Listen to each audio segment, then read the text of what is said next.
Bom, o título da nossa mensagem de hoje é Evangelho de Jesus Cristo, Filho de Deus. Então, está preparado para ouvir? Amém. Evangelho de Jesus Cristo, Filho de Deus, é o título da nossa mensagem. Então, hoje eu vou fazer um apanhado geral aqui sobre o Evangelho de Marcos, ok? Então, vamos falar um pouquinho sobre quem foi Marcos, né? Já que nós vamos começar uma exposição no Evangelho de Marcos, eu quero começar a falar um pouco para vocês sobre quem foi Marcos. Então, o Evangelho de Marcos, como o nome diz, ele foi escrito por Marcos, né? E quem que foi Marcos? A Bíblia dá algumas pequenas informações sobre Marcos. A Bíblia vai falar que Marcos era filho de uma mulher chamada Maria. E no livro de Atos, diz que essa mulher era uma mulher dedicada ao Senhor, era uma mulher temente ao Senhor. Então eu acredito que a mãe de Marcos, por ser uma mulher dedicada ao Senhor, com certeza ela influenciou a vida do filho dela positivamente. Porque este Marcos, nós vamos ver um pouco mais adiante, ele foi um instrumento de Deus. Marcos foi uma bênção nas mãos de Deus, né? E eu acredito que a mãe dele, por ser uma mulher dedicada ao Senhor, influenciou a vida do filho positivamente. E é agora que eu quero bater um papo aqui com os pais e com os avós. Pais, você sabia que você pode influenciar positivamente a vida dos seus filhos, dos seus netos, para que eles sejam pessoas tementes ao Senhor e sejam instrumentos de Deus para propagar o Evangelho? Você sabia disso? Que o seu exemplo de vida, a sua dedicação ao Senhor pode influenciar positivamente a vida dos seus filhos, dos seus netos, para que eles também desejem ter uma vida consagrada ao Senhor, uma vida completamente dedicada ao Senhor. Marcos também, ele era primo de um homem chamado Barnabé. Vocês estão cansados de ouvir falar de Barnabé, né? Falamos bastante de Barnabé, cantamos até uma canção sobre Barnabé. Marcos era primo de Barnabé. Então, olha que interessante, Marcos ele acompanhou Paulo e Barnabé na primeira viagem missionária deles. Mas houve um momento que Paulo e Barnabé tiveram uma briga feia, e o livro de Atos fala sobre isso, e deixa bem claro que Marcos ele foi a peça principal para que Barnabé e Paulo brigassem e se separassem. Mas olha como Deus é maravilhoso. Passou alguns anos, Paulo foi pregar o Evangelho em outros lugares, Paulo realizou várias viagens missionárias pregando o Evangelho de Jesus, e agora Paulo estava preso. E quando Paulo escreve a sua carta aos Colossenses, no capítulo 4, versículo 10, ele fala para a igreja de Colossos: recebei bem Marcos. Olha que interessante, um homem que tinha sido pivô para uma grande discussão, agora Paulo está dizendo o seguinte para a igreja de Colossos: receba bem Marcos.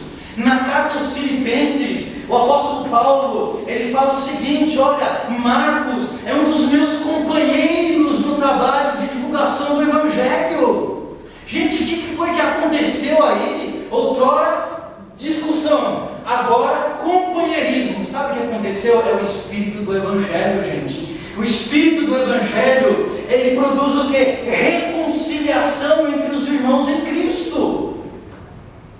É verdade que algumas vezes nós podemos pensar alguns pontos teológicos diferentes, nós podemos ter algumas visões diferentes, mas isso não é motivo para que a gente seja inimigo um do outro. Para isso, o Espírito do Evangelho nos fala o que? Sobre reconciliação. E foi isso que aconteceu com Paulo e Marcos. Eles se reconciliaram porque este é o Espírito do Evangelho. Eu estava fazendo a leitura de um livro chamado Aprendendo a Perdoar, de Dan Hamilton. E Dan Hamilton, ele diz o seguinte: o que chama a atenção no mundo para nós cristãos não é o fato de não brigarmos, mas o fato de que quando brigamos, nos perdoamos e nos reconciliamos. Foi isso que aconteceu com Paulo e Marcos, reconciliação. E a minha oração aqui, meus irmãos, é que possa haver também aqui entre nós reconciliação. faz com que o Evangelho de Jesus avance e cresça. Então hoje é a oportunidade que o Senhor nos dá de nós nos reconciliarmos com Ele, mas também nos reconciliarmos uns com os outros. Porque, meus irmãos, há uma missão maior do que as nossas diferenças. Há uma missão, há vidas para serem alcançadas por Jesus.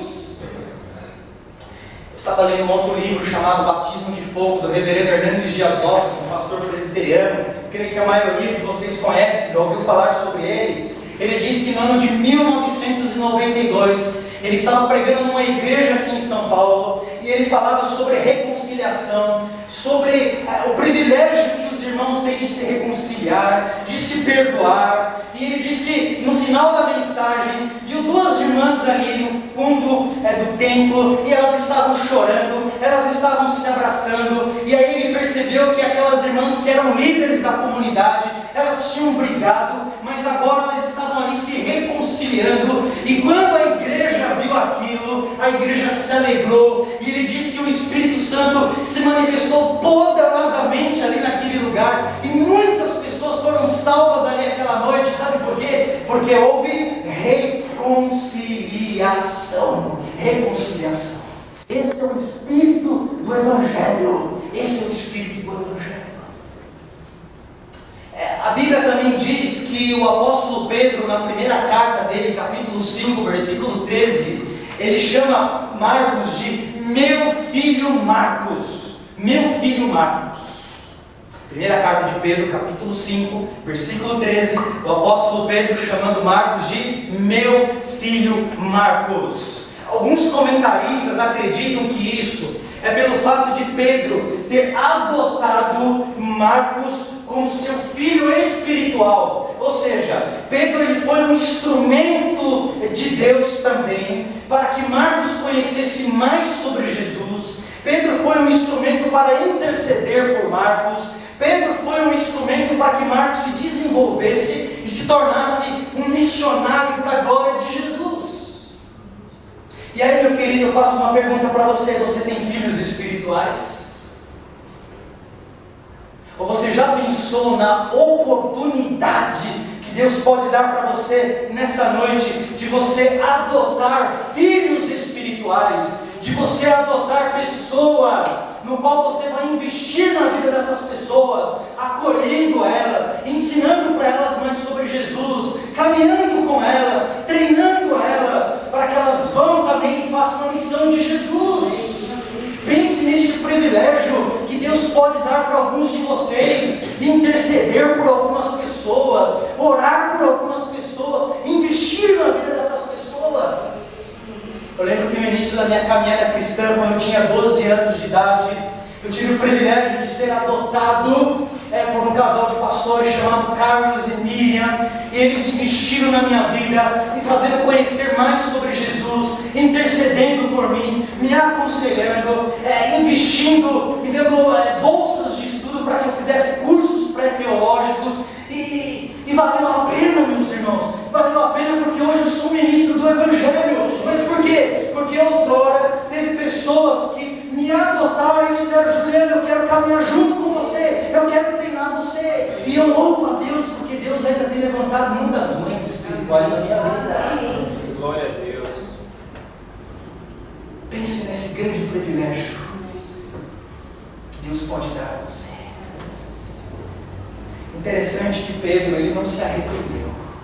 Sabe por que Pedro não se arrependeu? Olha que privilégio de Pedro, porque este Marcos, que Pedro investiu na vida dele, pela ação do Espírito Santo, ele escreveu o primeiro Evangelho. E este Evangelho de Marcos tem sido um instrumento, nesses quase 2000 anos, para que milhões de pessoas tivessem um encontro com Jesus, e milhões de pessoas sejam diariamente edificados por esta palavra de Deus. Sabe por quê? Porque um dia um homem investiu na vida de Marcos, adotou Marcos como seu filho espiritual, investiu na vida dele para que ele conhecesse mais sobre Jesus, treinou ele, e este homem se tornou um grande instrumento nas mãos de Deus. Olha que privilégio, meu irmão, é um privilégio. É um privilégio que Deus quer dar para cada um de nós aqui nessa noite. Amém. Marcos, ele escreveu o Evangelho. Milhares de pessoas, milhões de pessoas foram alcançadas através de uma carta, através de um escrito. Através deste Evangelho, Marcos está anunciando para nós a pessoa, a obra de Jesus. E milhões de pessoas têm tido o privilégio de conhecer mais sobre Jesus através da leitura deste Evangelho. Você já parou para pensar também no grande privilégio que Deus dá para você, de você compartilhar o Evangelho com uma pessoa através de uma carta? Através de uma carta. Veja bem, uma carta em forma de um Evangelho alcançou a vida de milhões de pessoas e transformou a vida de milhões de pessoas. Eu lembro quando eu frequentava uma igreja em Poá. Certa vez eu dava aula na escola bíblica e alguns irmãos chegaram para mim e disseram: olha, professor Juliano, eu não consigo evangelizar uma pessoa, eu tenho dificuldade, o que eu posso fazer? E aí nós oramos e o Senhor então nos deu uma estratégia. Minha irmã, se você tem dificuldade, então você pode escrever uma carta para essa pessoa que você quer evangelizar, falando de Jesus. Mas aí algumas pessoas disseram: mas eu também tenho dificuldade de escrever. E aí eu pedi uma direção do Senhor. Eu falei: olha, minha irmã, você pode então colocar um folheto evangelístico na carta e mandar para essa pessoa. Meus irmãos, teve resultado. Porque esta irmã, que queria compartilhar o Evangelho com uma pessoa com coração duro, ela disse que ela mandou uma carta, um folheto, mandou para aquela pessoa. E na semana seguinte, aquela pessoa foi dizer para ela: olha, Miriam, aquela carta que você me mandou, que eu recebi na quarta-feira, era tudo que eu precisava receber, Miriam. E domingo eu tomei a decisão de ir à igreja e eu ouvi a palavra do Senhor e eu entreguei a minha vida para Jesus. Ou seja, por meio de uma carta.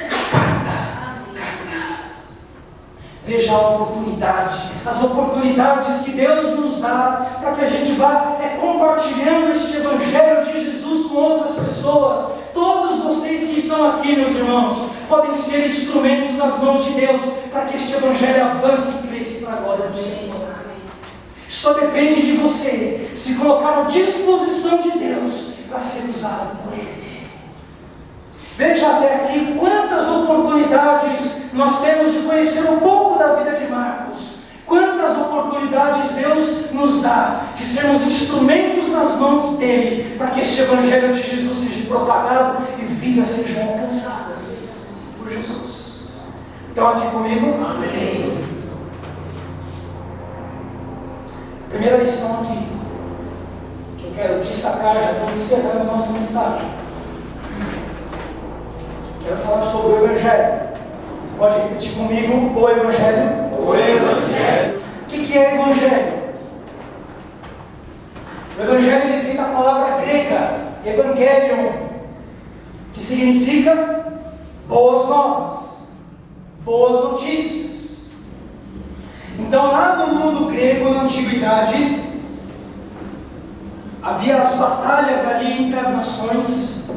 E quando um determinado rei e o seu exército tinha uma vitória, ele mandava o evangelista para mandar ali para um determinado povoado dizendo o seguinte: nós conseguimos a vitória, tenho uma boa notícia para vocês, ganhamos.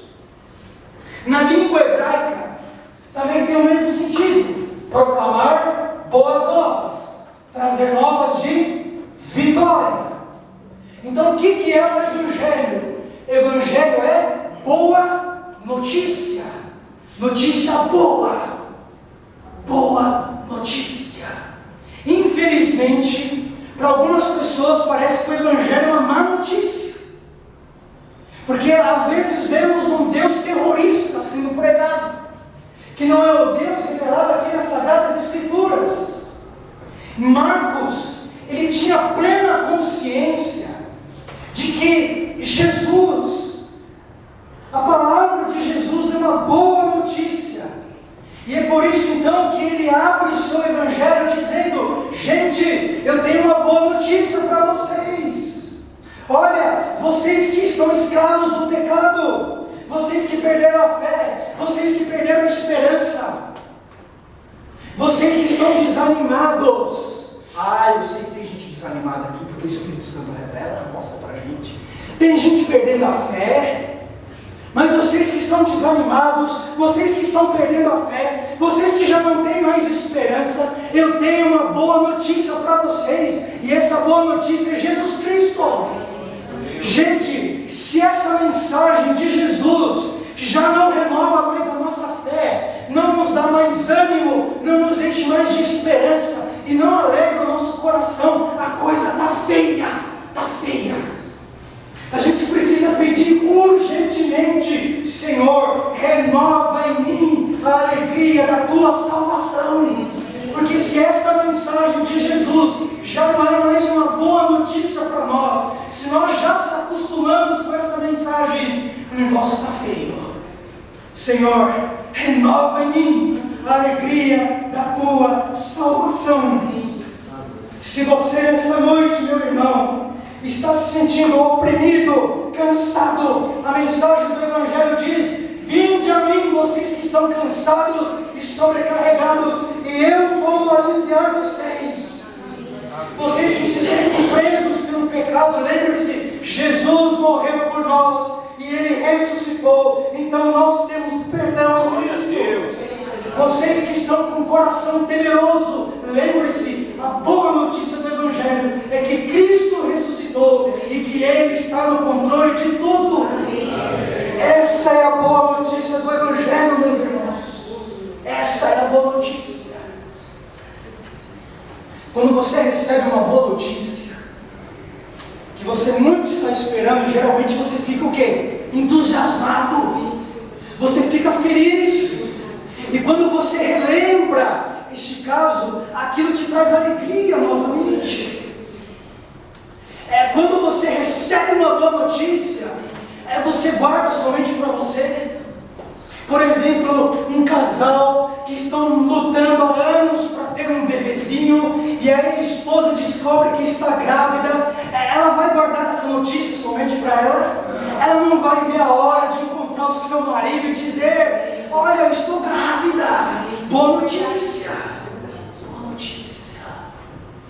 Quando a palavra de Deus diz para nós que o Evangelho é uma boa notícia, é isso. É uma notícia alegre, é uma notícia que nos renova, é uma notícia que nos restaura, que renova em nós a alegria da salvação. E boas notícias, gente, a gente não guarda para nós. Boas notícias a gente quer compartilhar com outras pessoas, para que elas também sejam abençoadas.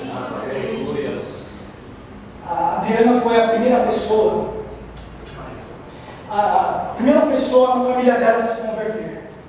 Olha que uma família grande. O pai dela teve 21 irmãos. Família grande. Na parte da mãe dela também a família grande.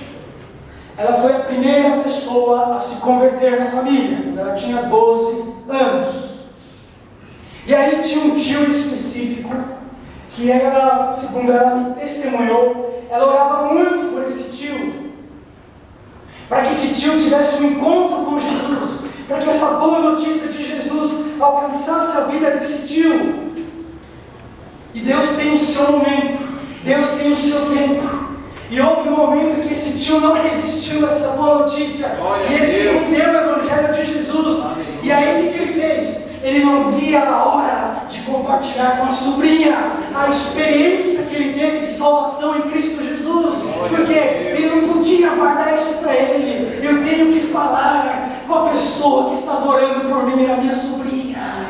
Boas notícias, gente, a gente não guarda para nós. Boas notícias a gente compartilha, e boas notícias nos trazem alegria. Amém. Uma menina pequenininha, tinha os seus 5 anos de idade, 5, 6 aninhos. Ela foi internada, foi para o hospital, ficou internada.